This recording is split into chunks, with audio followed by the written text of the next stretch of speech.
o hacer ese mapeo de la presión arterial, pero simplemente para yo pensar en esa consecuencia a largo plazo de la mortalidad aumentada de un paciente hipertenso.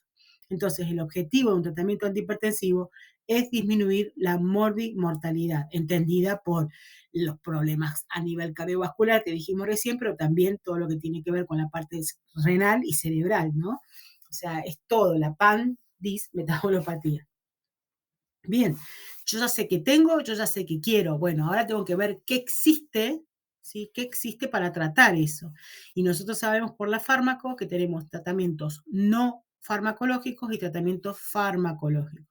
El tratamiento no farmacológico no es que, bueno, le damos un consejito. No, los tratamientos no farmacológicos que tienen que ver, en este caso, por ser una enfermedad crónica no transmisible, patología relacionada con los estilos de vida, es muy importante poder informarle al paciente que si baja de peso, se aumenta el ejercicio, se disminuye el consumo de alcohol, se disminuye el consumo se disminuye el hábito tabáquico, se aumenta un consumo de vegetales, ¿sí?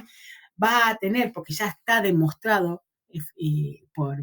a través de ensayos clínicos que disminuyen las cifras tensionales. Entonces, la terapia antihipertensiva no farmacológica no es simplemente, che, come más sano, no, está demostrado, ¿sí?, por ensayos clínicos que tiene disminución directa en las cifras de tensión arterial.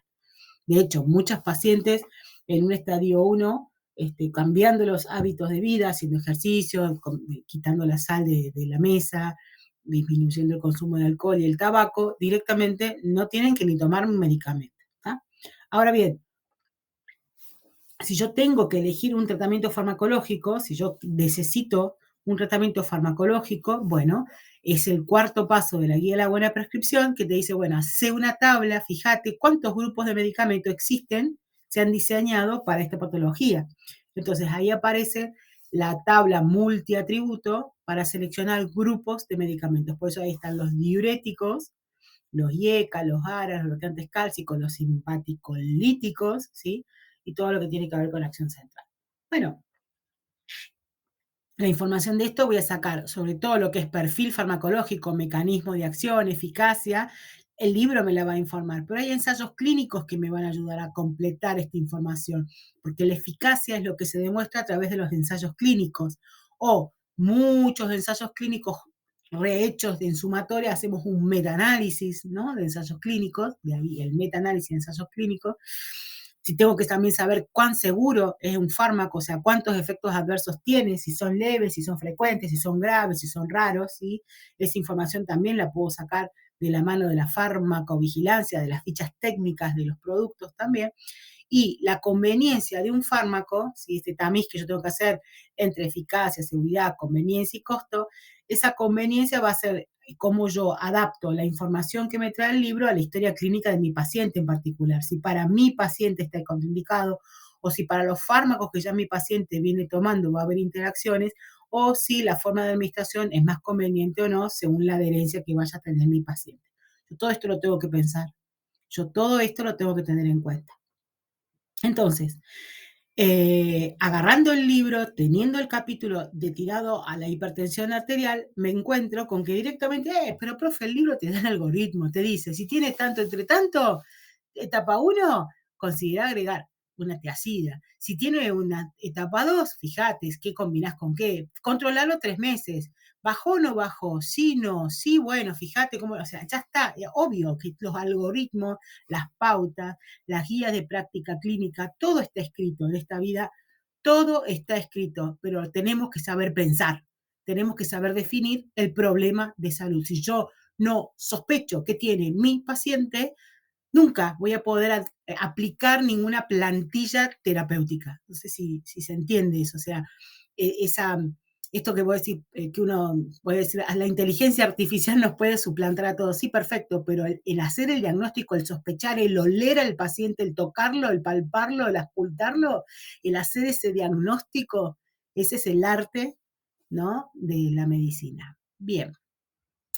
Entonces, en lo que te dice el libro dice, bueno, en todos estos grupos de fármacos tenés los diuréticos, los simpaticolíticos, y aparece esa palabra simpaticolíticos, pero te nombra beta bloqueantes, alfa bloqueantes, ¿no?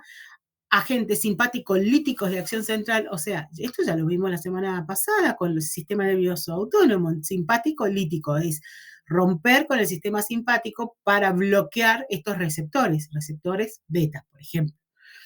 Están los bloqueadores de los canales cálcicos, están los agonistas de la renina-angiotensina, que acá entran los dos grandes grupos más utilizados hoy por hoy en la medicina para este tipo de patología, los IECAS y los ARA, y están los vasodilatadores directos. Entonces, de todo lo que el libro me trae y me abre para invitarme a ver qué hay para hipertensión arterial, yo ya sé que hay un grupo que ya lo estuve viendo del sistema nervioso autónomo, ¿sí? Bueno, avancemos, vamos con los diuréticos. Los diuréticos, todos, ¿cómo se clasifican? ¿Cómo son? ¿Cómo usted puede nombrarlos? Bueno, puedo hacer 3 grandes grupos: diuréticos de asa, diuréticos tiacídicos y los ahorradores de potasio. Perfecto. Ahora, ¿qué van a hacer estos diuréticos? Van a aumentar la producción de orina. ¿Para qué? Para sacar esa sobrecarga de volumen, para evitar esa carga de volumen, para disminuir esa tensión arterial que yo quiero, para evitar esas complicaciones en la mortalidad. Genial. Ahora, ese equilibrio de agua lo hacen de manera indirecta. Se meten en la reabsorción, en la secreción de estos electrolitos y van a quitar ese volumen de líquido extracelular que tengo de más, ¿no? Entonces, para yo clasificar esa eficacia en quitarme el líquido, los diuréticos también tienen esta clasificación que se llama de máxima eficacia, de eficacia mediana y de eficacia ligera. Bueno, diuréticos de asa, diuréticos tiacídicos y diuréticos ahorradores de potasio. Entonces, ¿por qué se llama de máxima eficacia? Porque los diuréticos de asa tienen una expoliación, y ahora vamos a avanzar, mucho mayor que los diuréticos tiacídicos, por eso son de eficacia mediana. Y ni que hablar comparativamente con los ahorradores de potasio. ¿Está? Entonces, este primer gran grupo, el grupo de las tiacidas, el principal grupo de diuréticos que uno tiene de elección en la hipertensión, lo primero que aparece en la tabla de la guía de práctica clínica. ¿Qué hacen? Bueno, inhibe la reabsorción del cloruro de sodio en el tubo contorneado distal. Agarra y se pone bloqueando ahí un cotransportador, sodio-cloro, entonces hace que el sodio quede afuera, hay una excreción neta que da en la luz y el agua atrae agua, lo acompaña. Entonces aumenta la diuresis por mayor excreción de sodio, dado que no lo absorbe. Espérate que no sé si son ustedes que ponen mensajes. No, bien. Entonces, esto sería en relación al mecanismo de las tiacidas, ¿sí? Se meten con el tubo contorneado distal. Todas se absorben igual, todas se administran por vía oral, se eliminan obviamente por riñón, tienen diferentes vías medias. ¿Qué tiacida usted conoce? Bueno, clortiacida, hidroclortiacida, pero en el grupo de las tiacidas yo sé que son como el primer gran grupo de elección para el tratamiento. ¿Son inocuas? Y no, tienen efectos adversos. Y esos efectos adversos son relevantes y son dosis dependientes. Casi todos son dosis dependientes.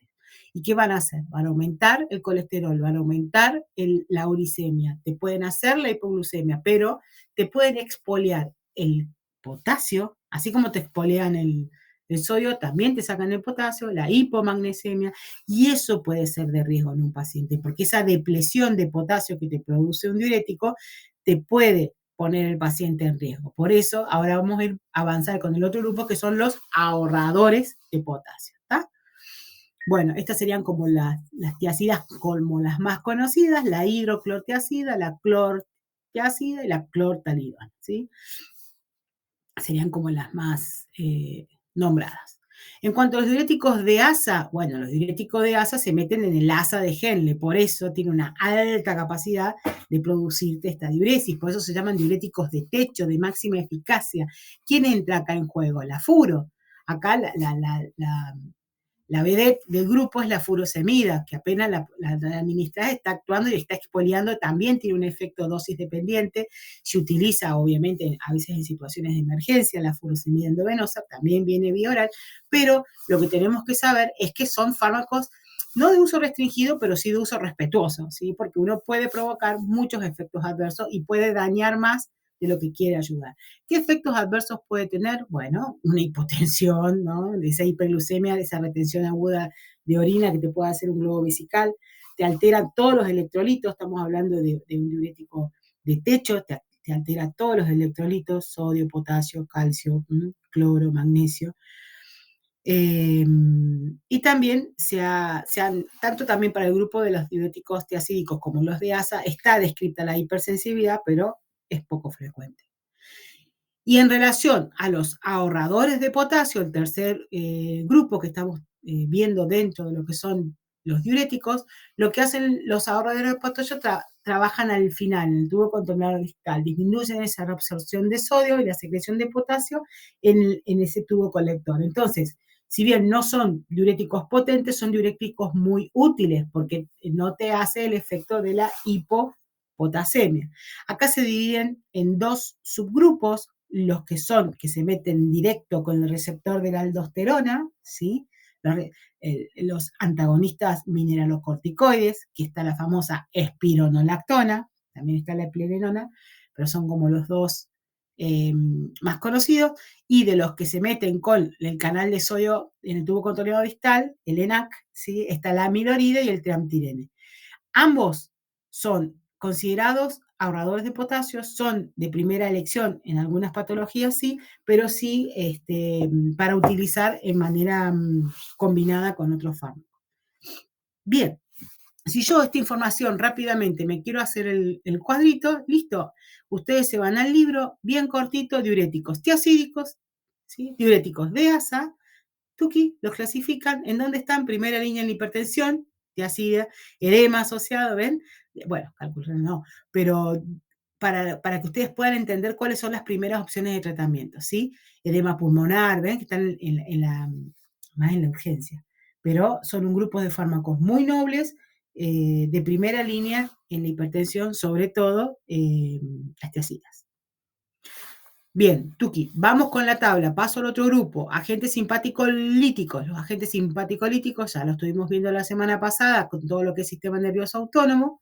En simpático-líticos tengo puntualmente los beta bloqueantes, y de los beta bloqueantes que justamente bloquean el receptor beta, el paradigma de grupo es el propanolol, pero las otras drogas que más se utilizan, sobre todo en hipertensión arterial, son el atenolol, el carvedilol, el labetalol, que ahora los vemos.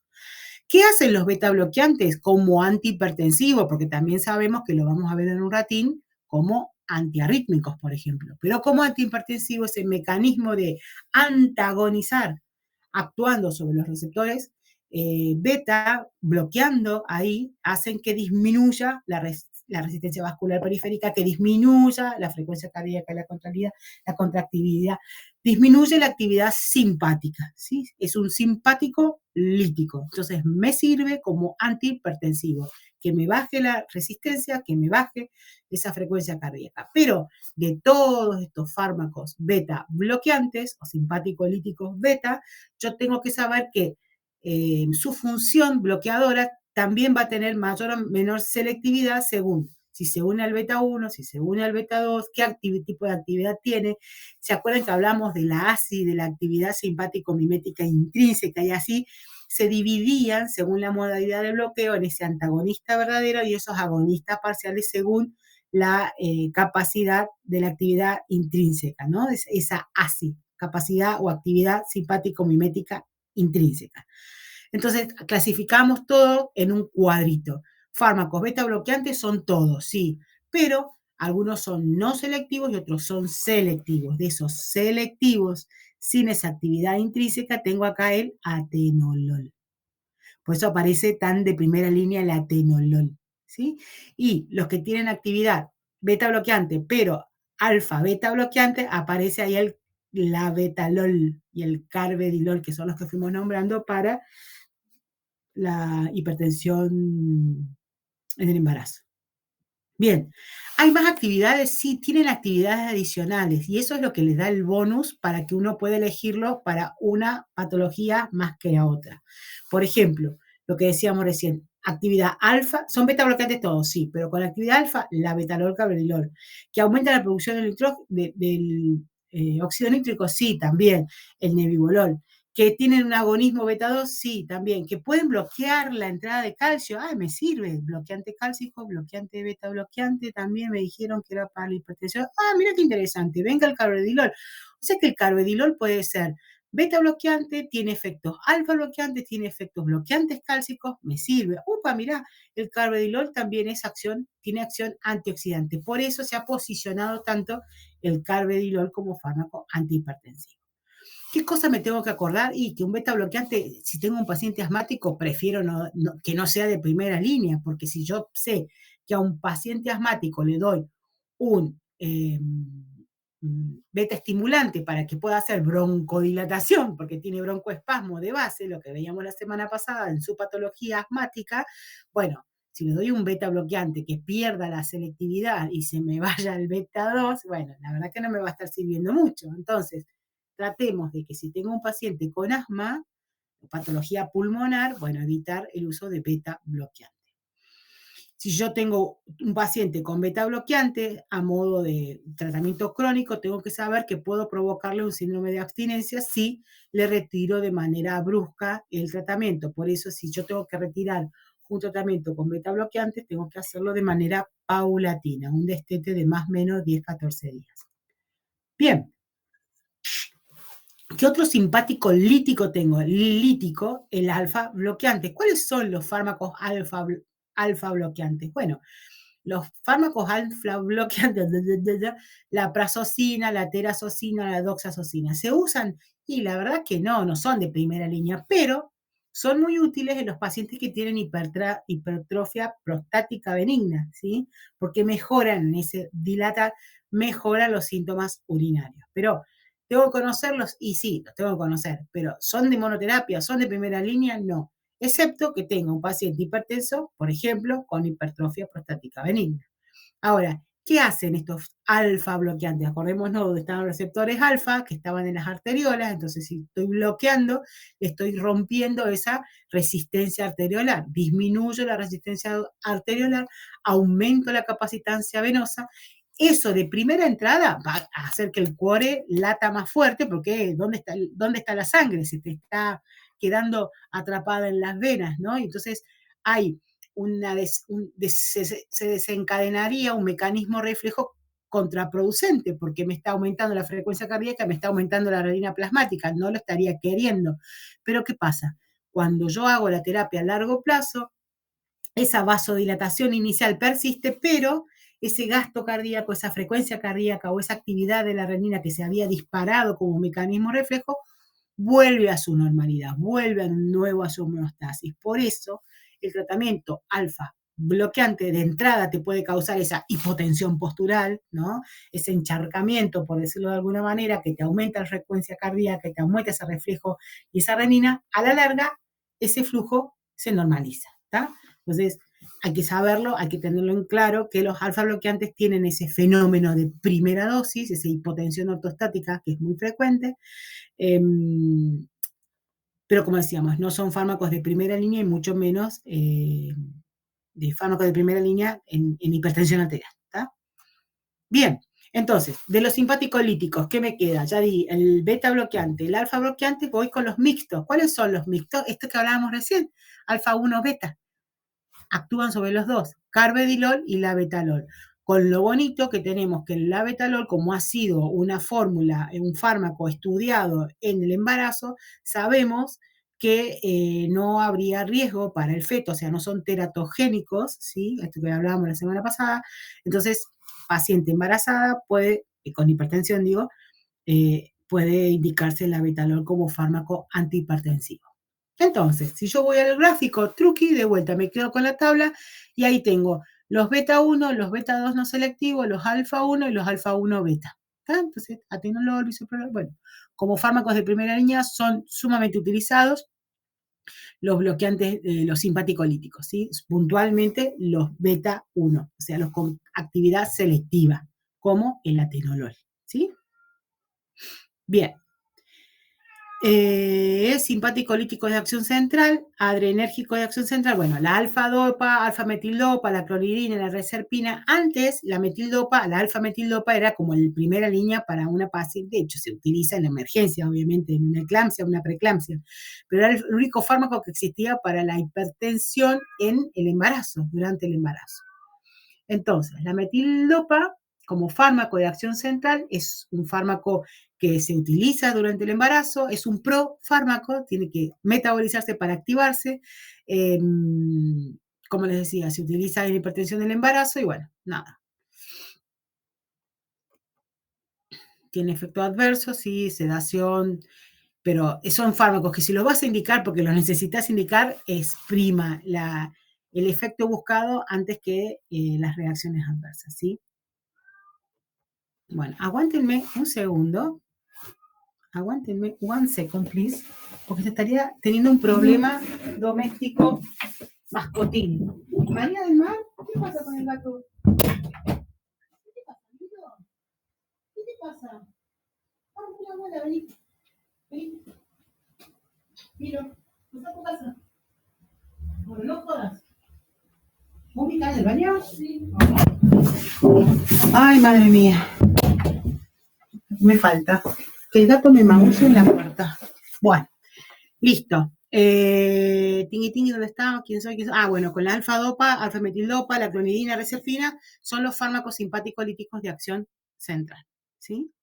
Y los vasodilatadores que se utilizan en la emergencia, como por ejemplo nitroprusiato, lo que hacen son los que liberan este óxido nítrico, a nivel vascular es un nitrovasodilatador, dilata tanto arterias como venas, obviamente son de uso restringido, son de uso hospitalario, se utilizan en la emergencia hipertensiva, ¿no? Y tiene que ser administrado de manera endovenosa. Y como resguardo, tiene que estar protegido de la luz, dado que si no se inactiva, ¿sí? Se inactiva cuando se expone a la luz. Bien, punto, chau. Hidralazina, minoxidil y nitroprusiato sódico serían los vasodilatadores. A otra cosa.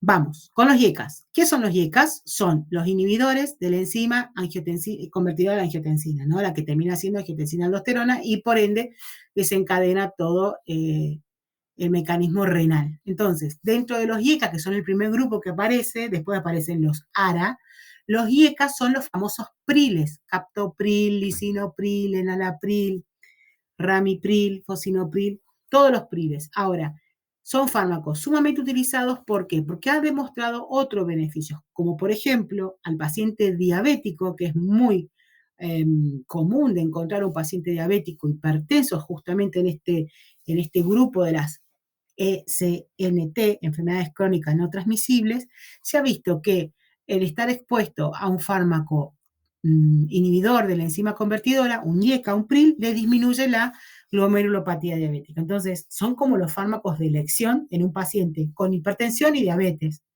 También ha demostrado que no solo reduce la mortalidad cardiovascular, sino que mejora la función ventricular en un paciente con cardiopatía isquémica. Entonces, yo ya tengo que los IECAS empiezan a copar la parada porque han demostrado ser eficaces en otras morimortalidades, como la glomerulonefropatía diabética, como la función ventricular alterada de una cardiopatía isquémica. Por eso los PRILES van copando la parada. Ahora, ¿cuál es el efecto adverso más frecuente de un PRIL? La tos. Ese es el efecto adverso más frecuente, que a veces obligan a abandonar el tratamiento. Entonces, cuando uno tiene un efecto adverso que parecería leve, una tos, si esa tos te está obligando a abandonar el tratamiento, eso se convierte en una reacción adversa grave, porque te obliga a abandonar el tratamiento. Entonces ahí pasas a otro grupo de fármacos. Ahora, al estar los antagonistas del receptor angiotensina 1, o sea, los ARA,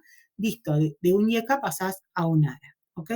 Ahora, ¿cuáles son? Bueno, este cuadrito lo saqué, es la capturita del videíto que tienen subido en la aula virtual, que está muy bueno.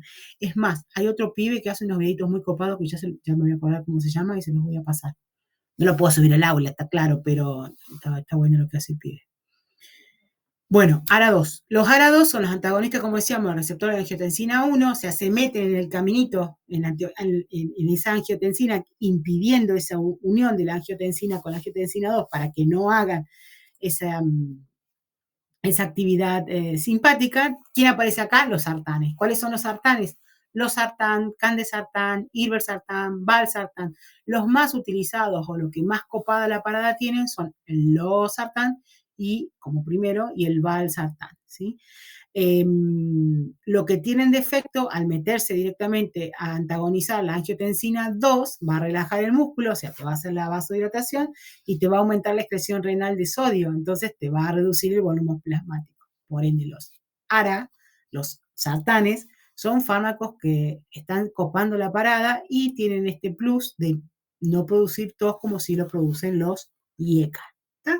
Entonces, si yo me voy al cuadro, también van a encontrar que los usos terapéuticos están muy bien establecidos, todos para la hipertensión como primera línea, ¿sí? Como fármaco de elección, y si tengo que elegir en un paciente diabético, en un paciente cardiopatía isquémica o con insuficiencia cardíaca, van a ver que tanto los IECAS como los ARAS tienen esas mismas indicaciones. Son grupos de fármacos verdaderamente muy, muy nobles. Bien, otro grupo de fármacos son los bloqueantes cálcicos. Los bloqueantes cálcicos habíamos dicho que se dividían en dos, los dihidropiridínicos y los no hidropiridínicos.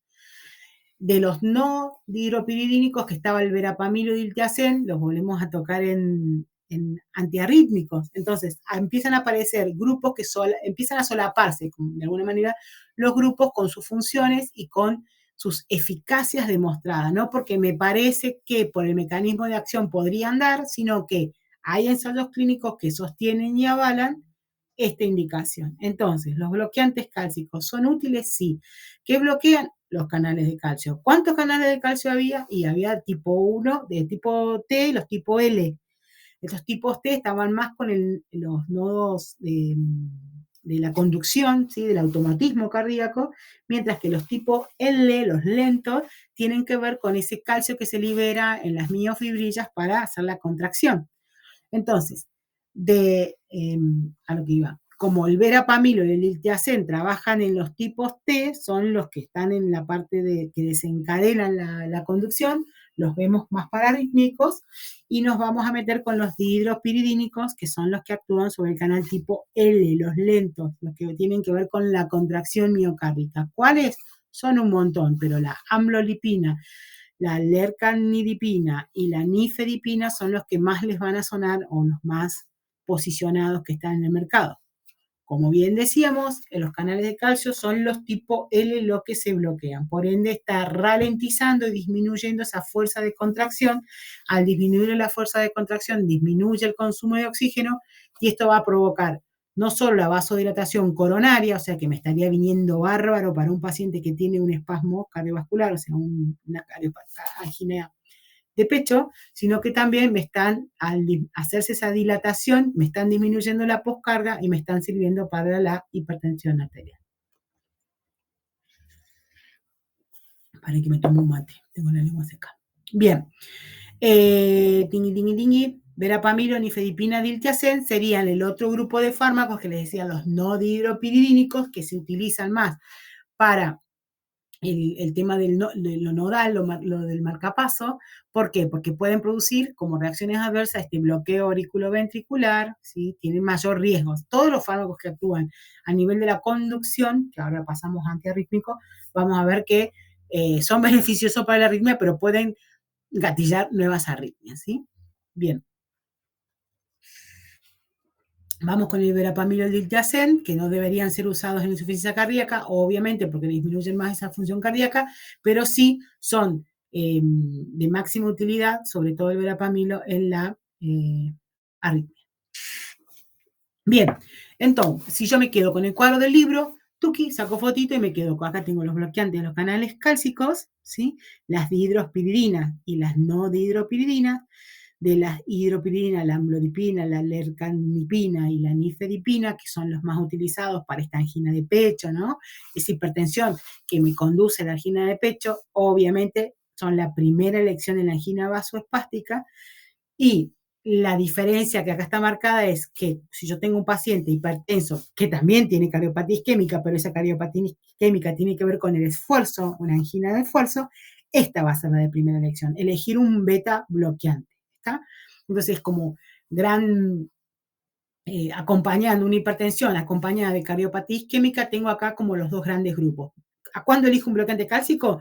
Cuando es una vasoespástica. ¿Cuándo elijo un beta bloqueante? Cuando la angina es una angina de fuerza. ¿está? Entonces ya ahí voy armando como mi esquema. Paciente hipertenso diabético, IECA. Paciente hipertenso diabético con tos, ARA, ¿sí? Paciente hipertenso grado 1, no, medidas no farmacológicas. ¿No responde a medidas no farmacológicas? Bueno, me voy con un diurético. ¿Qué diurético? Bueno, una tiazida, ¿sí? Es como que uno va armando su esquema y vas a ir viendo que te vas a ir quedando con un fármaco de cada grupo como tu fármaco P, tu medicamento P, tu medicamento personal. Bueno, vamos entonces con antiarrítmicos, que estamos y 40. Bien. Fármacos antiarrítmicos. Dentro de los fármacos antiarrítmicos, para uno poder ensamblarlo en la lógica, tendría que agarro el core, me acuerdo de la anatomía, agarro oficio, me acuerdo de cómo estaba el nódulo sinusal, el nódulo auriculoventricular, las ramas derecha e izquierda y las fibras de Purkinje, y cómo esto se traduce, cómo esta actividad eléctrica de las células, cómo se traducen a nivel del electrocardiograma. Si esto yo lo llevo a sacarle como una fotito o hacerle un electro, ¿qué pasa en el nódulo sinoauricular o qué pasa en el tabique o qué pasa con la fibra? Uno va viendo cómo se va corriendo ese automatismo, ¿sí? Cómo se van mostrando los potenciales de acción según la región del cuore que yo vengo a cortar y a medir con un electro, ¿sí?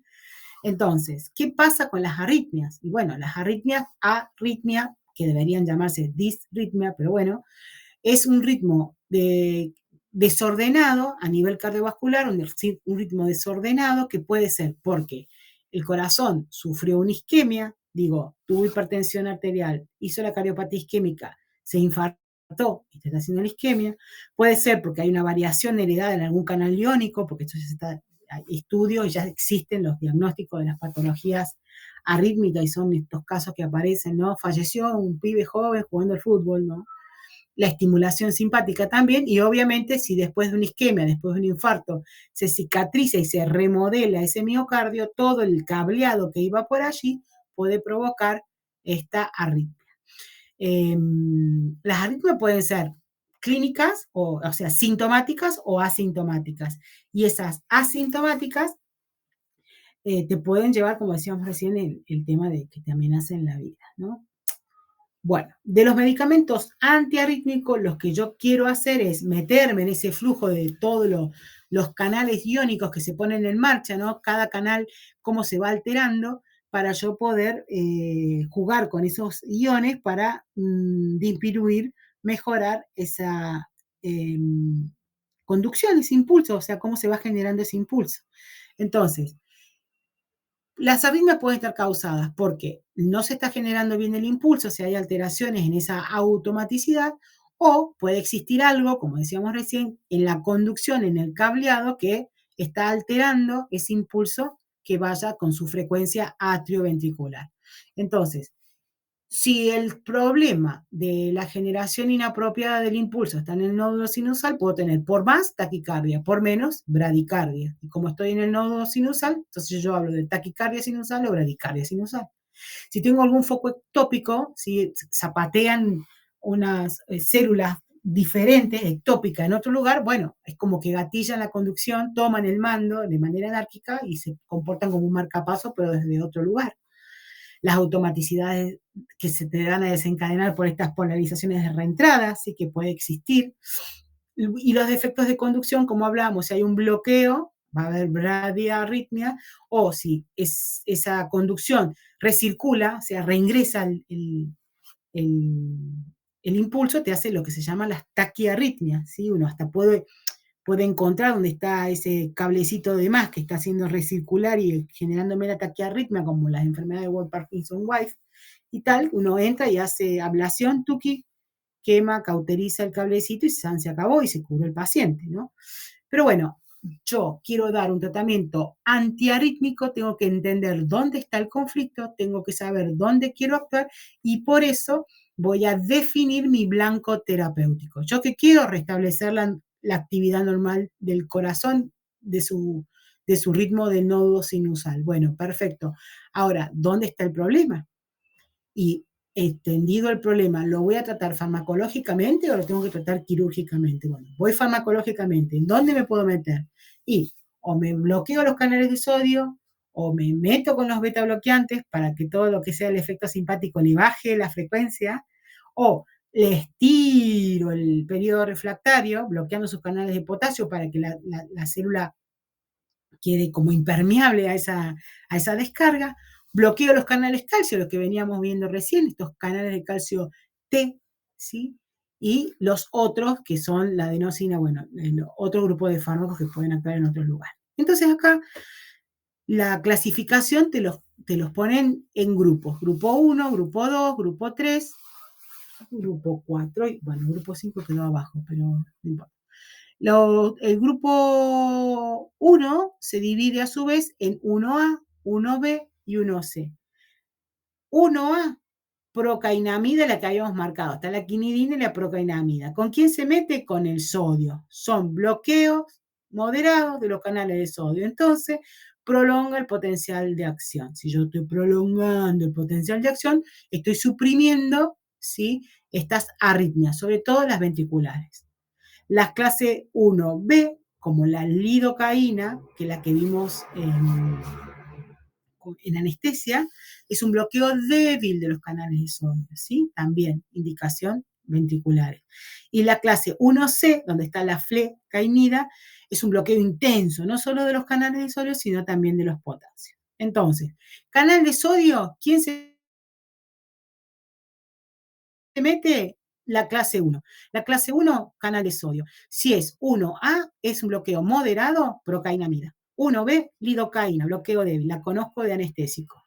1C, flecainida, bloqueo intenso. Todas van a estar como de primera elección en aquellas arritmias ventriculares, gravísimas las arritmias ventriculares. ¿Tá?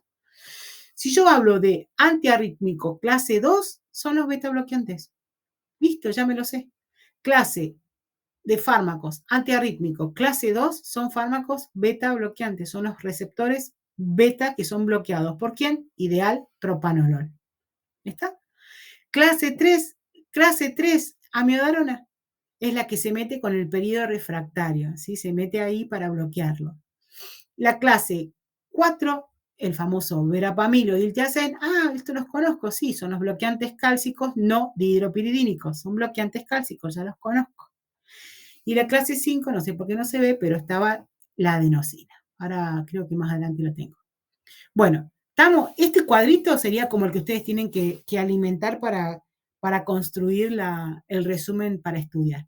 Rápidamente, clase 1A, todos los clase 1 se meten con el sodio. 1A se meten moderadamente con el sodio. Aquí me tengo que acordar de la procainamida, porque es de todas las más seguras. ¿Para quién la voy a utilizar? La voy a utilizar idealmente para las arritmias ventriculares. Va por boca, bienvenido sea. La clase 1A, la quinidina, que no la nombramos, no es que no la nombramos, es como que fue la primera, es menos segura y por eso uno la cuenta desde lo anecdótico, desde que deriva de la planta, del nombre de dónde viene, por qué Perú, bla, bla, bla, que lo contamos en el teórico pasado, está ahí, si quieren, lo chusmean. Vamos con 1B. 1B. ¿Se mete con canal de sodio? Sí. ¿Quién tengo acá? La lidocaína. ¿Dónde la conozco a esta? De los anestésicos locales. ¿Qué hace? Bloqueo de los canales de sodio. Bloqueo débil. ¿Pero qué tiene de copado? Que se mete con los canales de sodio que estén activos como inactivos. O sea, actúa sobre los dos de manera débil.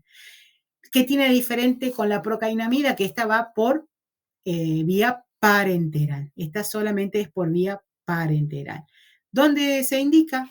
En las arritmias ventriculares. Punto. Clase 1C. Clase 1 es con sodio. Clase 1C es súper intenso. ¿Quién es? La flecainida. La flecainida es bloqueo intenso, no solo de sodio, sino también que se mete con los potasios. Entonces, ¿qué puedo ya ir pensando? Si ese bloqueo es tan intenso, me va a estar quitando la arritmia, pero es pro-arritmógena, o sea, me aumenta el riesgo de que se me gatille una arritmia severa, ¿sí? Sobre todo en un paciente que tenga un daño estructural en el cuore. ¿Tá? Pero bueno, son antiarrítmicos. Si yo tengo un paciente en arritmia y decidido tratarlo porque lo está poniendo en riesgo su vida, bueno, genial. Si voy a elegir por el grupo 1, con los canales de sodio, yo sé que tengo el 1A, 1B y 1C. De los tres, el más intenso, el bloqueo más intenso es el 1C, la flecainida, pero tengo que saber de este riesgo, que me puede gatillar nuevas arritmias. Son fármacos proarritmógenos. Punto.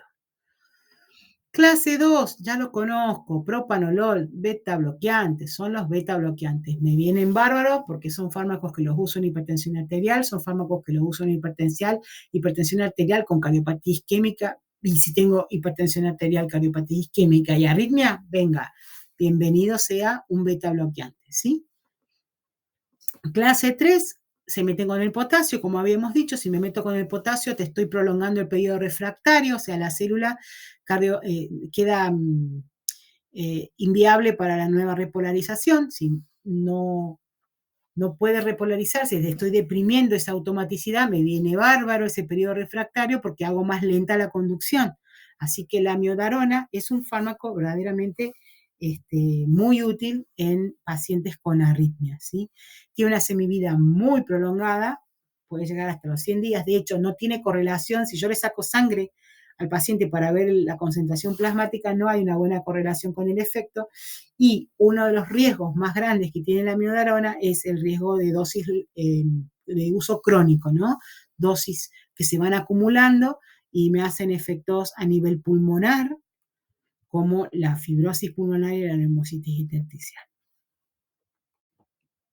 Bien, y clase 4, la clase 4 son los bloqueantes cálcicos, ya los conozco, los no dihidropiridínicos, los que se meten con el canal T, ¿sí? Verapamilo, ¿sí? Verapamilo y diltiazem, y son fármacos que hay que usarlos con cierto cuidado, pero tienen indicación precisa como son la taquicardia supraventricular. Dice acá contraindicado. Claro, en pacientes que tienen estos circuitos de recirculación, como el World Parkinson White, no se los puedo dar porque si no le estoy gatillando aún más su arritmia, su reentrada. Bien, y clase 5, que acá los 5 de la clase 5 que no se veía en el cuadro inicial, pero la clase 5 son todos los antiarrítmicos diversos.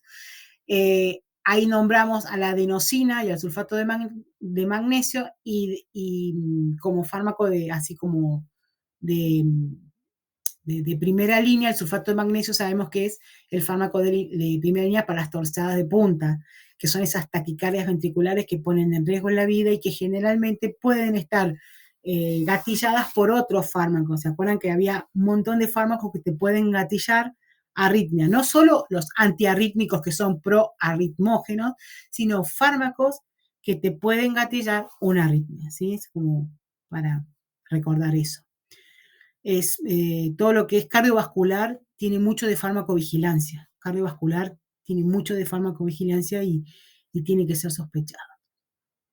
Bien, los fármacos que modifican la electrofisiología, por cierto, ya lo estuvimos viendo, tiene un margen muy estrecho, por ende tengo que tener un control por especialista para estar siempre alerta en el tema de los efectos adversos, ¿sí? Que estos efectos adversos que estos antiarrítmicos pueden producirte nuevas arritmias, ¿sí? Y que existen otros tratamientos, como decíamos recién, la ablación o la desfibrilación y tal, que te pueden salvar y mejorar la calidad de vida del paciente y no estar exponiéndolo a un tratamiento farmacológico. Para uno tratar, tiene que considerar 4 principios básicos, como las 4 patas de una mesa. Primero, identificar y eliminar el factor que te lo está gatillando. O sea, si la arritmia está siendo por hipoxia, si la arritmia está siendo por una alteración hidroelectrolítica, porque tenés un paciente que lo tenés con el diurético de asa altísimo, bueno, lo estás haciendo una hipocalemia, lo estás expoliando en su potasio, y bueno, la falta de potasio es como que le estás poniendo un bloqueante de potasio, o sea, no tiene potasio. Entonces, corregirle la alteración hidroelectrolítica, o si el paciente tiene una isquemia miocárdica, ¿sí? O esto que decíamos, de medicamentos que te pueden gatillar el medio interno, entonces, o alterar el medio interno y ser proarritmógeno. Entonces, primero, identifiquemos qué tiene el paciente. ¿Esta arritmia es por un efecto adverso a un medicamento? Chequémoslo, identifiquemos y eliminemos eso. Algunas arritmias no se tienen que tratar, claro. Minimicemos los riesgos, ¿sí? Porque sabemos que los mismos medicamentos antiarrítmicos son proarritmógenos, ¿sí? Y obviamente veamos el tema si lo podemos salvar, curar y o recomendar que haga electrofisiología, o sea, derivárselo. ¿Se acuerdan que había 4 tipos de tratamiento? No farmacológico, farmacológico, bueno, los consejos está claro, y derivarlo a un especialista. Este caso sería. Bueno, acá también tiene una tabla, y esto también fue una pregunta creo que del práctico que tenían para realizar, es cuántos fármacos, miren, pueden provocar arritmias, ¿no? Y hasta es más, ya está reconocido el tipo de arritmia que hacen los fármacos, ¿no? Desde retirar un beta 2 hasta tener un paciente expuesto a verapamilo y diltiazem. Y vos decís, pero pará, si el verapamilo no era, sí, el verapamilo era para el tratamiento, pero te puede llevar a una bradiarritmia, a un bloqueo, lo mismo que fármacos utilizados, por ejemplo, para el asma, como la teofilina, te pueden llevar a una taquicardia auricular multifocal. Bueno, aguántenme 5 minutos porque me están entrando mensajes. Bien, bien, bien. Aguántenme. Hola, Doc. Sí, yo entro a la reunión en 15. Ya avisé que entraba 15 minutos más tarde. Si ustedes quieren ir presentando ustedes, joya. Gracias. Bien, vamos entonces, ya vimos todo lo que es cardiovascular y más o menos ensamblamos en ese cuadro inicial que habíamos cotejado para fármacos antihipertensivos, nos dimos cuenta que de ahí se desprenden 2 grandes grupos que me sirven o en su correlato se van como prolongando tanto para cardiopatía isquémica como para fármacos antiarrítmicos, ¿sí? Ahora, otro capítulo que vimos dentro de lo que es cardiovascular, que si bien no es cardiovascular propiamente dicho, vimos que va tan de la mano que decidimos este año darlo junto con cardiovascular, que es todo lo que tiene que ver con la hemostasia, ¿sí? Esta mirada general de lo que es la coagulación y la anticoagulación, ¿sí? De lo que son los fibrinolíticos y los antiagregantes plaquetarios. Habíamos visto en el teórico que, por cierto, era bastante larguito, pero habíamos entendido que teníamos que, nos tiene que dar la ficha, esa ficha que habíamos visto en fisiología, y si no, la completamos ahora, de ese equilibrio que existe en la homeostasis de nuestro cuerpo entre lo que es la coagulación y la fibrinolisis, ¿sí? El cuerpo está en permanente equilibrio tratando de que nada se trombose, pero que tampoco haya hemorragia. Y en ese equilibrio puede existir factores de riesgo o fármacos que pongan en mi cuerpo en un estado de procoagulación.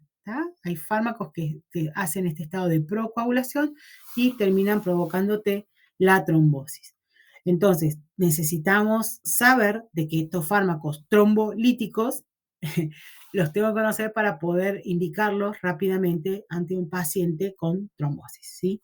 No nos metemos con el otro lado de la hemorragia, de la hemofilia, ¿sí? Pero también tenemos que entender eso, ¿no? Que en este equilibrio de coagulación y fibrinólisis hay patologías también hereditarias y tal, ¿sí? Que seguramente las van a tocar tal vez mirándolas en pediatría, no lo sé, pero hoy nosotros queremos concentrar nuestra mirada en todo lo que es qué pasa cuando hay un estado procoagulante, un estado a favor de la coagulación. Tengo fármacos antitrombóticos, antitrombolíticos que tratan la trombosis, y ahí entran 2 grandes grupos, antiplaquetarios y anticoagulantes. Los antiplaquetarios porque se meten con ese primer trombo blanco, que es la primera línea de defensa de nuestros primeros soldados, las plaquetas, o los anticoagulantes, que ya sería cuando se desencadena la cascada de la coagulación.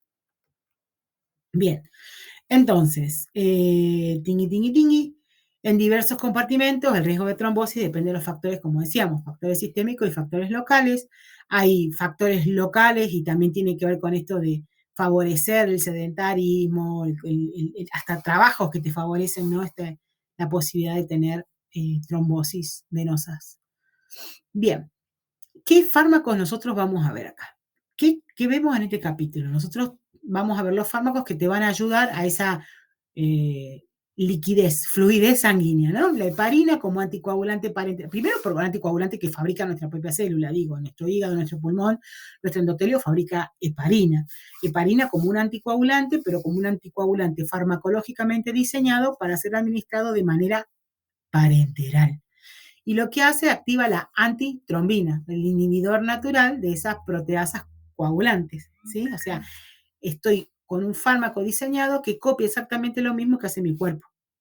Tengo anticoagulantes de tipo cumarina, que son los que bloquean la cascada de la coagulación, los anticoagulantes directos, que son los nuevos, los que aparecen en escena, que estuvimos viendo, estuvimos discutiendo su lugar en la terapéutica y su costo también, los agentes antifibrinolíticos, los agentes plaquetarios, la famosa aspirineta como cabeza, ¿no? Y también los otros que se suman después, como el clopidogrel, el prasugrel, y la vitamina K como fármaco externo o como sustancia que nuestro hígado requiere para poder biosintetizar factores de la coagulación. Entonces, entendiendo esos fármacos que van a venir a actuar, si yo lo ensamblo con esto que traigo de fisio, esto de que el cuerpo está en constante equilibrio entre la hemostasia y la fibrinolisis, hemostasia entendida que si me corté, me lastimé y hay pérdida de sangre, hay un vaso dañado, van a venir, como dijimos, primer línea de defensa, plaquetas, tuki tuki, se empiezan a pegotear entre ellas, tapan el lugar del vaso, ¿sí? Van a empezar a liberar sustancias para traer otras plaquetas, para que haga agregación plaquetaria, para que se haga ese tapón hemostático primario. Esa lesión vascular que también, si está lastimado el vaso, va a exponer su colágeno, va a exponer cosas que no se tienen que exponer, pero bueno, al exponerse inician el sistema de coagulación. Y todo esto hace que haya esa explosión de trombina, ¿no? Ese factor 2 activado, que en definitiva lo que viene a hacer la trombina es, le dice al fibrinógeno, transfórmate en fibrina, ¡tarán! Y la fibrina empieza a pegotear. Y más estable se va a tornar ese coágulo. Una vez que se cura, una vez que ese vaso que se había roto empieza a curarse, el coágulo no puede estar para siempre, o sea, el coágulo tiene que pasar a otra etapa, que es la etapa de ruptura. Por eso aparecen estas proteasas que degradan esa fibrina. ¿Y quién es? La trombina. ¿Ah? Entonces, esa ruta final del coágulo, hay que terminar de romperlo, se llama fibrinolisis. Esto es la vida normal. Esto es un mecanismo homeostático interno. Bueno, a esto el sistema farmacológico, farmacoterapéutico, vino a copiar, ¿no? Esa vía intrínseca y esa vía extrínseca que se lastima de un traumatismo, esto que se expone el factor tisular y cómo esa vía extrínseca, ambas, vía intrínseca y extrínseca, terminan esta vía final común, activando el factor 10, ¿sí? Activando ese complejo para que, como decíamos, la protrombina se haga trombina, la trombina active el fibrinógeno en fibrina y la fibrina termine de hacer esa cascada de coagulación. Por eso teníamos la vía intrínseca y la vía extrínseca. Ahora, ¿qué es esto? Bueno, la fibrinolisis ya lo expliqué. También lo acabo de explicar, cómo se elimina. Ya está, Katy, pasaste más rápido. Es como que me entran a apurar. Bien, vamos con los anticoagulantes. Entonces, toda la zaraza inicial era que tenemos que terminar de entender o coagular, jugando con las palabras, nos tiene que terminar de coagular esta información. ¿Cómo está compuesto mi sistema? ¿Quiénes son los soldados que entran en juego? ¿Qué hacen las plaquetas? ¿Qué hace el sistema y los factores de coagulación? Estas cascadas, estas vías intrínseca y extrínseca, y cómo yo puedo, como un fármaco, venir a colaborar. Si estoy coagulando de más, tendré que tomar un anticoagulante. ¿Está bien? Ahora, este tipo, ¿cómo se llama? Ay, no está el nombre. Puta madre. Bueno, ¿a alguien le suena el dibujito este? ¿A alguien le suena a este chico que es unos videos que están saliendo, que están muy buenos? Oh. Bueno, yo después les mando el link. Sí, creo que en un video está. Sí, ¿cómo es que se llama? David Vargas. Vargas, este guaso, no, amé, amo, no, me encanta, o sea, escuché un par de videitos, me parece un crack. Es un chico que estudiaba medicina, ya se recibió, creo, una cosa así. No sé, hice una capturita de pantalla, pero no puse el link. Bueno, ya lo conocen. No puedo dar fe de todos sus videitos, pero les juro que me escuché el que el tipo te hace la casca. Esto que acabo yo de decirle lo dice 1000 veces mejor, chicos. O sea, después, si quieren, les paso el link a los 2 o 3 que tengo el WhatsApp y se lo pasan entre ustedes. Pero está muy bueno como te explica. Te pone la fisio, es como un crack de la fisiología el pibe. Entonces después Tuki te pone como plantillas arriba y te dice, bueno, esta es la fisio, tarán, esta es la fármaco. Y no, amé, me encantó escucharlo, me parece muy dinámico. Así que bueno, eso era lo que le quería mostrarle. En algún lado sabía que había puesto para acordarme de recomendárselo. Pero bueno, volviendo a los anticoagulantes, nosotros habíamos dicho rápidamente que tenemos los parenterales, o sea, tengo que pinchar, tengo que usar una vía endovenosa o una vía subcutánea. Puntualmente las heparinas, las de bajo peso molecular y el resto de las heparinas son subcutáneas. Las heparinas no fraccionadas, la grandota, la completa, esa puede ir endovenosa, de hecho se hacen goteos porque tiene una vida media muy cortita. Y los anticoagulantes orales son los que se van a meter, como decíamos, con esta vitamina K, que es la que necesito para que el hígado me fabrique los factores de la coagulación. Entonces, bueno, y los anticoagulantes orales directos, que son los que han copado la parada, como el Dabigatran y el Rivaroxaban, o el Apizaban. Bien, esto sí se lo acuerdan porque el teórico de esto lo vimos hace muy poquito, pero para que así rápidamente las heparinas no fraccionadas, la grande, la heparina no fraccionada, se acuerdan que era tenía como muchos más, la cadena de disacáridos era mucho mayor, y por ende esa colita atrapaba y abrazaba el factor, entonces no lo soltaba, no lo dejaba salir, entonces se metía tanto con el factor 10 como el factor 2, y eso hacía que hubiera más reacciones adversas, mientras que por el diseño tecnológico la fueron acortando con la heparina de bajo peso molecular, ven que es más corta, y por último, con el Fondaparinux, se quedan solamente con los 5 los pentasacáridos, porque son 5, claro, que son los necesarios para descomandar y decirle, che, basta, cortala acá, por así podemos anticoagular al paciente. Entonces, esto es diseño farmacológico, y han hecho que la cinética sea muchísimo mejor, mucho más tolerable, no necesita tener controles sanguíneos, y el paciente vuelve a encontrar su homeostasis, vuelve a encontrar su homeostasis. Entonces, la heparina de por sí no tiene actividad anticoagulante intrínseca, como decíamos recién, según esa antitrombina, acelera esa velocidad de inhibir las proteasas de la coagulación.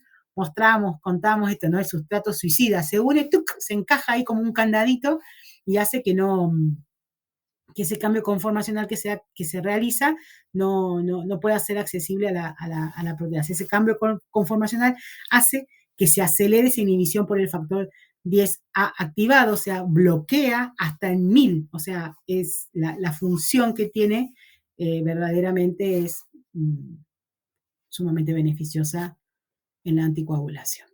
Bueno, nada, esto que decíamos, la activación, las tres, tanto la heparina pesada, ¿no? La no fraccionada, como la heparina de bajo peso molecular, como el Fondaparinux, es la misma tirita, es la misma cadenita, según los cortes que se van haciendo, pero todas van a ir a unirse a esa antitrombina, todas van a ir a ese lugar como blanco, ¿sí? Todas tienen el mismo lugar blanco, ¿tá? Bien, la administración, como dijimos, todas son de administración parenteral, no pueden ir por boca, jamás de los jamases, todas son inyectables. La heparina, la no fraccionada, se puede administrar endovenosa, el resto son subcutáneos, ¿sí? El resto son subcutáneos. Bien. Como efecto adverso, dijimos que lo más frecuente que se ve con las heparinas son la plaquetopenia, la trombocitopenia o plaquetopenia, es lo mismo, son sinónimos, que se ve con las heparinas, también la osteoporosis, ¿sí? La alopecia que puede recuperarse, pero lo que más se manifiesta y puede tener riesgo es la trombocitopenia. Y sí, yo me paso y tengo una hemorragia porque le di tanto anticoagulante que se fue de equilibrio, se fue para el otro lado y tengo esta hemorragia, yo sí tengo cómo revertirla. Su antídoto, el antídoto de la heparina, la protamina, ¿sí? Antídoto de la heparina, la protamina.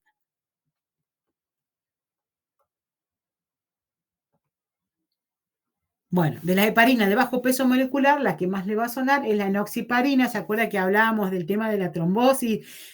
Que contábamos cómo se había posicionado y cómo está autorizada su uso en el embarazo, ¿sí? Justamente por esto de los anticonceptivos, escúchame, los abortos recurrentes, justamente por estos coágulos sanguíneos placentarios, bueno, con la heparina de bajo peso molecular, ha logrado tantos embarazos en mujeres que no podían concebir. ¿Esto qué es? Bueno, no importa. Un laboratorio de alguien que tenía una variante heterocigota y por eso tenía abortos a repetición. Bueno, el Fondaparinux también es el pentasacárido, sumamente útil, también subcutánea, y el Fondaparinux medio como que se lo reserva justamente para anticoagular a aquellos pacientes que con la heparina te hicieron la trombocitopenia, por ejemplo. ¿Sí? Bien, vamos. Otros anticoagulantes parenterales, le había contado los chimentos, ¿no? De la irudina, ¿sí? Los derivados de la irudina, la desirudina, la vivalirudina, ¿sí? ¿Qué funciones tienen? El origen, a quién se unen y cómo se utilizan, no tan frecuentemente, pero sobre todo para las profilaxis quirúrgicas, ¿sí? Sobre todo para la profilaxis quirúrgica. Bien, si vamos al cuadrito del libro, está genial porque tú aquí podés hacer la fotito o podés hacerte la copia, pero ahí te lo clasifica en heparinas no fraccionadas, la que todos conocen, la que puede ir endovenosa, ¿sí? La heparina de bajo peso molecular, que va subcutánea, Fondaparinux, que es la heparina sumamente cortita, la pentasacárida, que también va endovenosa, va subcutánea, ¿sí? Son todas subcutáneas. Y otros anticoagulantes, bueno, nada. Pero lo más importante que tengamos que saber de las heparinas no fraccionadas, de bajo peso molecular y Fondaparinux, que es lo mismo, nada más que por tecnología, ¿sí? Se fue como cortando esa cadenita y encontrando mayor especificidad y evitando reacciones adversas, sobre todo de hemorragias. Bueno, vamos por boca, vamos por los bioral, los antagonistas de la vitamina K, que son anticoagulantes bioral, aparece la warfarina, que bloquea, ¿sí? Esta vitamina K necesaria para que se puedan realizar todos estos residuos glucosados que tienen que ver con el factor 2, el 7, el 9 y el 10. Factor 2, 7, 9 y 10 son los que están relacionados con la warfarina. ¿Tá? ¿Qué tiene la warfarina? Que es hermosa, que verdaderamente te anticoagula de una manera espectacular. Acuérdense que de la historia de donde surge, de los cumarínicos, ¿sí? Esta biodisponibilidad que tienen, que los alimentos obviamente van a alterar su absorción, todos los alimentos que tengan alimentos de hoja, ¿sí? A nivel que tienen alto nivel de vitamina K. Recordemos que tienen mucha interacción con otros fármacos, tienen riesgo de disminuir su función porque hay inducción enzimática hepática con otros fármacos, como por ejemplo los antiepilépticos, ¿sí? Y hoy por hoy la warfarina, si bien se utiliza, sobre todo en pacientes protésicos que tienen válvulas cardíacas mecánicas o cualquier tipo de dispositivos mecánicos, se utiliza la warfarina o el acenocumarol. Pero aparecen en escena estos nuevos anticoagulantes orales, el rivaroxaban y el apixaban, que se meten con el factor 10 activado, ¿sí? O el dabigatran, que se mete con el factor 2 activado, los inhibidores de la trombina, ¿sí? Esto es como un cambio, un golazo que tiene la farmacoterapéutica, dado que tenés un paciente que no tenés que estar controlando, no tenés que estar pinchando y tampoco tenés ese riesgo en ese equilibrio que permanentemente tenés que estar encontrando entre la trombogénesis y la coagulación. Bueno, pues ya dije, el dabigatran bloquea la trombina, vía oral, se indican los bloques trombosis venosa profunda, el tromboembolismo pulmonar, ¿sí?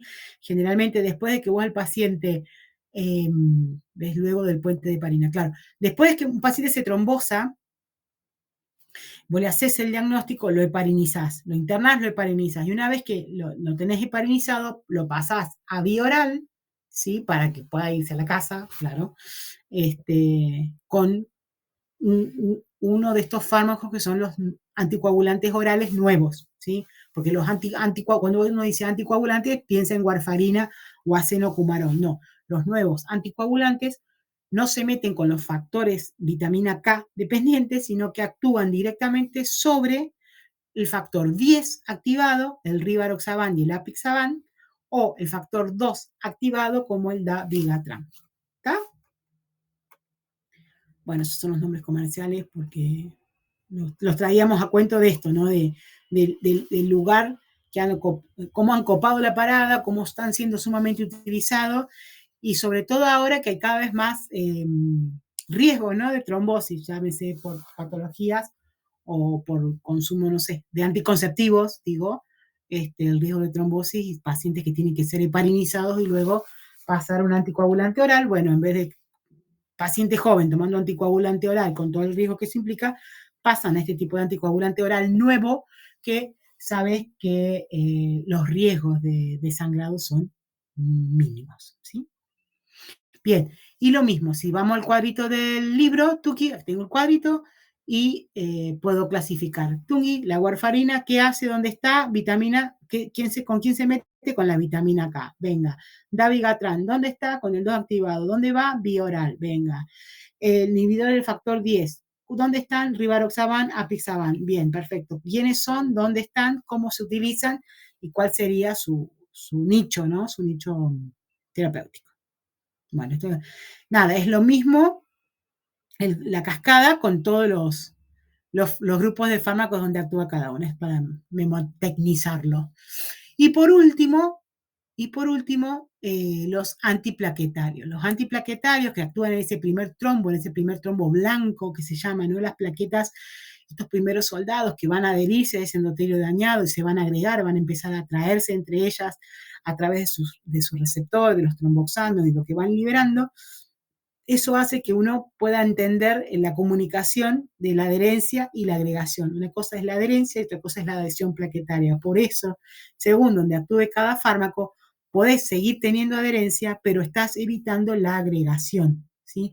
Una aspirina es antiadherente, antiagregante, pero, por ejemplo, un inhibidor del P2 o un inhibidor de la glucoproteína 2 van a ser más antiagregante, ¿sí? Entonces, eso está bueno poder entender dónde actúa cada uno.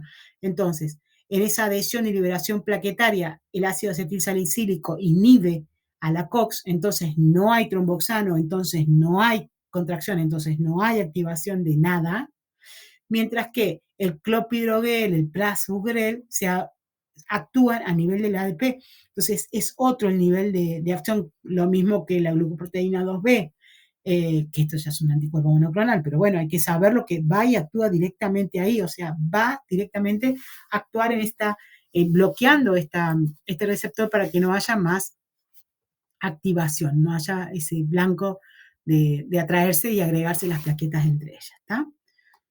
¿Qué más? ¿Qué más? ¿Qué más? Bueno, acá estarían los cuatro lugares reales de acción. La aspirina como cabeza de línea que se mete directamente con la COX para la síntesis de ese tromboxano, el receptor purinérgico, sí que ahí dijimos que actúa el clopidogrel, la glucoproteína 2B, 3A, que son las que se llaman entre ellas para hacer la agregación, que es un anticuerpo monoclonal, y el dipiridamol, no me salió la palabra recién, el dipiridamol, que es el que se encarga de inhibir a esta adenosina. Bueno, un poco, si yo puedo tener ese cuadro de la plaqueta en sí, cómo es todo el mecanismo, qué se activa, quién llama a quién, ¿sí? Cómo entre las plaquetas la liberación de calcio hace que se activen las glucoproteínas 2B, 3A y de esa manera haya mayor agregación, perfecto. Si yo ya sé quién actúa en cada lugar, puedo saber el sitio de acción de estos fármacos antiplaquetarios, que no son todos inhibidores de la plaqueta porque todo inhibe la plaqueta, sino no, cada uno tiene un sitio de acción preciso y eso es lo que hace que cada uno tenga su grupo. Por eso, cuando uno habla de fármacos antiplaquetarios o antiagregantes plaquetarios, los divide en el grupo de la aspirina, puntualmente, que se va con la COX, los dipiridamol, los inhibidores o antagonistas purinérgicos, los inhibidores de trombina y de las glucoproteínas 2B, 3A, para saber que cada uno actúa en un lugar diferente de la plaqueta. Bueno, ¿qué hora es? Ay, papá. Bueno, ácido acetilsalicílico, ya está. Lo que tenemos que saber de acá, se mete con la COX, no hay tromboxano, por ende no hay agregación. Al bloquearse de esta manera, la bloquea para siempre la plaqueta que no tiene núcleo, por ende hasta que muere, quedará inhibida de su síntesis, de sintetizar esta acción, por ende 7-10 días más o menos es lo que va a durar la plaqueta bloqueada.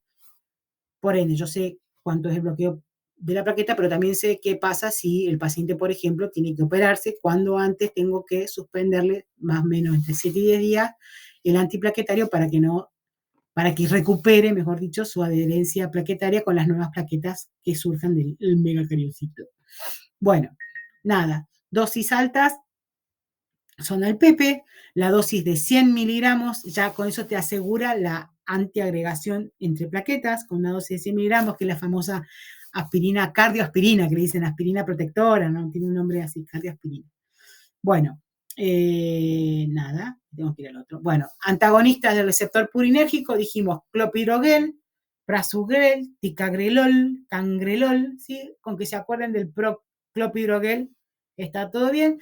Sabemos que con este receptor, estos receptores purinérgicos hacen que se active más la atracción y la agregación plaquetaria. Si yo lo estoy inhibiendo, si lo estoy antagonizando, estoy inhibiendo esa agregación plaquetaria.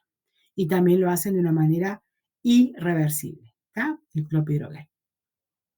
Clopidogrel, acuérdense del clopidogrel. Bien, y de los inhibidores de la glucoproteína 2B3A, esta glucoproteína que hace que atraiga más, ¿sí? Acá actúa de una manera más, bueno, una integrina, ¿sí? Una integrina de superficie de proteínas de las plaquetas, hacen que se arme ese primer trombo primario, ¿no? Y acá es donde actúan estos fármacos, ya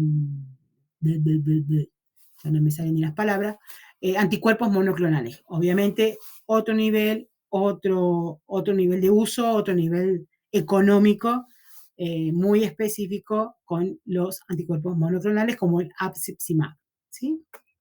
Chao, listo. De vuelta, van al cuadrito, tienen el cuadrito ácido acetilsalicílico, dipiridamol, clopidogrel, prasugrel. Ese sería como los primeros 4. Esos primeros 4 son como los más utilizados, los que debemos recordar, porque son todos antiagregantes plaquetarios, pero actúan a distinto nivel de la plaqueta. Chicos, chao. ¿Qué hora es? Es 21. Hay un mensaje. ¿Preguntas? David Vargas, ahí escribió. Sí, David Vargas, yo voy a encontrar el link y se los mando. O bueno, búsquenlo. Pero el de anticoagulante yo me lo escuché, creo que son 3 videitos. Me encantó escucharlo al pibe, ¿eh? Muy bien. De esa doy fe, no sé de los otros videos, tendría que chusmeármelo. Pero de esa, de los anticoagulantes, me encantó.